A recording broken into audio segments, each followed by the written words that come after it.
आप देख रहे हैं SDM न्यूज़। मैं हूँ रियाज अंसारी। इस वक्त मैं महाराष्ट्र के तारीखी शहर औरंगाबाद से बात कर रहा हूँ और आज मैं सुबह देर के स्टेशन में मौजूद हूँ।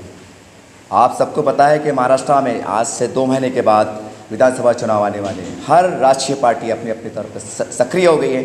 चुनाव लड़ना है, अलायंस करना है, बहुत सी बातें सामने आ रही हैं। गठजोड़ का सिलसिला भी चल रहा है, बहुत सी बातें हो रही हैं। मेरे साथ मौजूद है वेलफेयर पार्टी ऑफ महाराष्ट्र के सदर जनाब रहमान साहब। मेरे साथ मुझे चाहिए उससे गुफ्तगू करने। सर, हमारे चैनल में आपका खैर मकदम स्वागत है। सर, चुनाव आने वाले हैं और आपकी पार्टी तो मतलब कोई आपके महाराष्ट्र में कोई आमदार है, नखासदार है, फिर भी आप कितनी बड़ी चुनौती मानते हैं चुनाव को लेकर? हम असल में ये चाहते हैं कि वेलफेयर पार्टी एक संकल्प है, एक आइडियोलॉजी है। हम इस देश में या इस महाराष्ट्र में हम ये चाहते हैं कि ये जो सिस्टम है इसको वेलफेयर स्टेट में बदला जाए, वेलफेयर सिस्टम में बदला जाए। इसके लिए हमारी कोशिश ये है कि हम महाराष्ट्र में विधानसभा की सीटें भी लड़ाएंगे। हमारा तय हुआ है कि हम महाराष्ट्र में इलेक्शन लड़ेंगे और हमारी जो हमख्याल पार्टियां हैं उनके साथ हम अलायंस भी करेंगे और उनके साथ मिलकर इलेक्शन लड़ेंगे। सर, अक्सर देखने में आता है चुनाव के अवसर पर जो मुस्लिम नुमा पार्टियाँ होती हैं, जिसमें MM पार्टी भी है और बहुत सी पार्टियाँ जिसके ज़्यादातर मेम्बरान सदूर जो है तो मुसलमान हुआ करते हैं। जब ये इंतखाबात में हिस्सा लेते हैं तो अक्सर देखने में आता है कि वोटों के बंटवारा होता है, तकसीम होती है, जिसका बराह रास्त फ़ायदा जो फ़िरका परस्त ताकत होता है। तो आपको नहीं लगता कि आपके इस इक़दाम से कहीं ना कहीं एक सियासी इंतशार फैलेगा? देखिए, वेलफेयर पार्टी दूसरी पार्टी की तरह नहीं है कि एक समुदाय की पार्टी हो। हमारे पास हमारे वाइस प्रेसिडेंट जो है तो ईसाई समाज के हैं, हमारे पास हमारा दलित भाई भी हमारे साथ में। तो ये मुसलमानों की पार्टी नहीं है, ये तमाम समुदाय के लोगों की पार्टी है। लिहाजा हम नहीं समझते कि हमारे खड़े रहने से कुछ वोट डिस्ट्रीब्यूट होंगे या ऐसा कुछ होगा। सर, अब चूँकि बहुत कम वक्फा रह गया चुनाव के लिए, तो आपकी जो कुछ बातचीत हो रही है अलायंस के साथ कि हमें भी कुछ हिस्सेदारी दीजिए, हम मुसलमानों की भी कोई आबादी है, ऐसे कोई बातचीत हुई आपसे? नहीं, अभी तो हमारी उनसे गुफ्तगू हुई कि ठीक है, हम बैठते हैं और अलायंस के बारे में तफसील से गुफ्तगू करते हैं। अभी हमारी जो इब्तिदाई गुफ्तगू हुई उनके साथ और इसके बाद जो है हम तफसीली गुफ्तगू करेंगे उनके साथ कि अलायंस हमारा किस मतलब मरहले में हो और किस तरह से हम जो है तो अलायंस में यानी एक दूसरे का साथ दें। ये चीज़ें अभी हमारी बाकी है कि मतलब चुनाव हुए पूरे देश में हुए और ख़ास बात इसकी विशेषता ये रही कि मुसलमानों ने बड़ी ईमानदारी से उनको वोट दिया, उसके बाद भी उन्होंने एक सीट भी नहीं दी। तो आपको लगता है कि आपका महाराष्ट्र में कोई सियासी बड़ा वजूद नहीं है, उसके बाद आप बातचीत कर रहे हैं, कितना आपको मतलब वो करेंगे, आपकी अहमियत को समझेंगे? देखिए, यहाँ पर उनसे गुफ्तगू करेंगे। अगर हमारा अलायंस नहीं होता है हम अपना सेपरेट इलेक्शन लड़ेंगे, अपने बलबूते पर इलेक्शन लड़ेंगे। फिर बता सकते हैं आप पूरे महाराष्ट्र में आपकी पार्टी कितने सीटों पर चुनाव लड़ने का इरादा रखती है? देखिए, हमारी पार्टी जमहूरी पार्टी है, हमारे पास इलेक्शन कमेटी है, हमारे पास वर्किंग कमेटी है।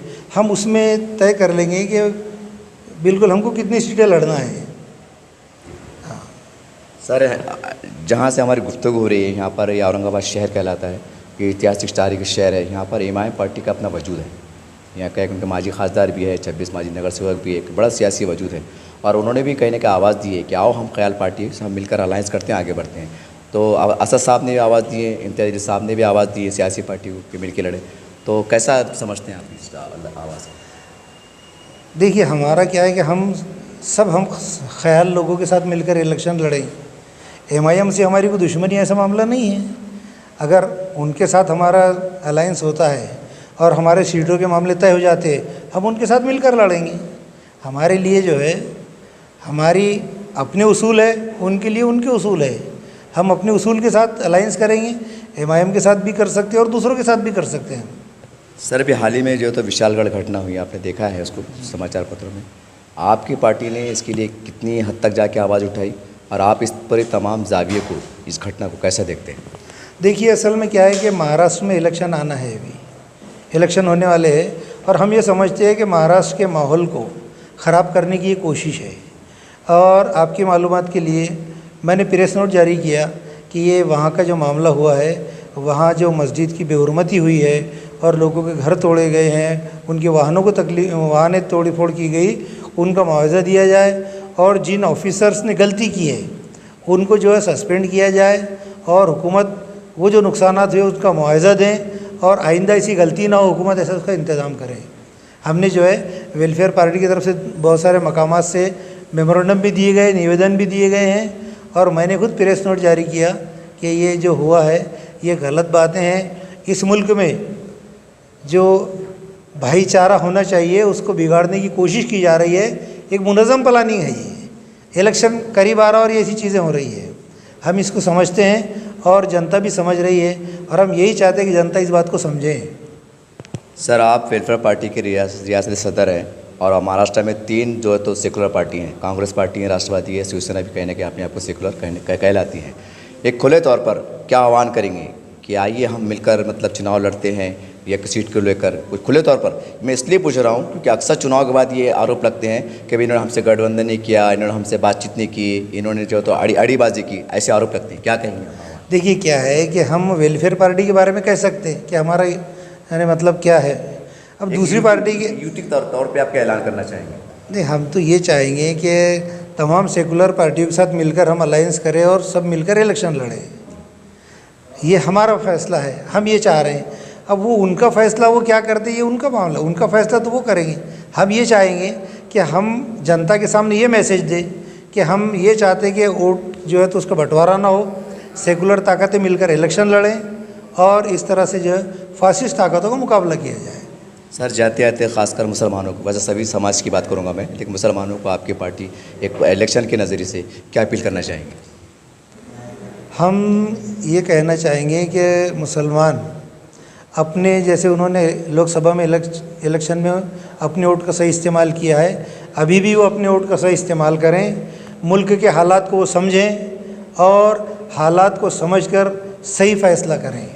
ये थे वेलफेयर पार्टी ऑफ महाराष्ट्र के रियासती सदर अब्दुर्रहमान साहब। बहुत शॉर्ट में अब हमारी जो तो मुलाकात हुई।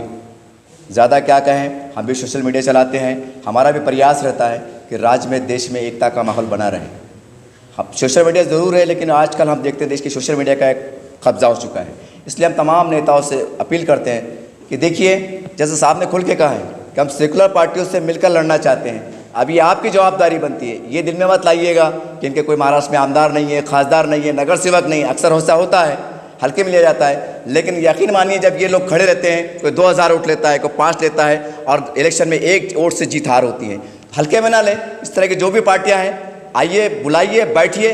सच में आप हिंदू मुस्लिम एकता के अलंबरदार हैं, एकता चाहते हैं और सच में मुसलमानों को इंसाफ देना चाहते हैं। ये वो चेहरे हैं, ये मुखलिस चेहरे हैं। उम्मीद करते हैं कि आप इनसे बातचीत कीजिए, बुलाइए और आगे आगे देखिए होता है क्या। देखिए हमारे चैनल को। जय हिंद, जय महाराष्ट्र।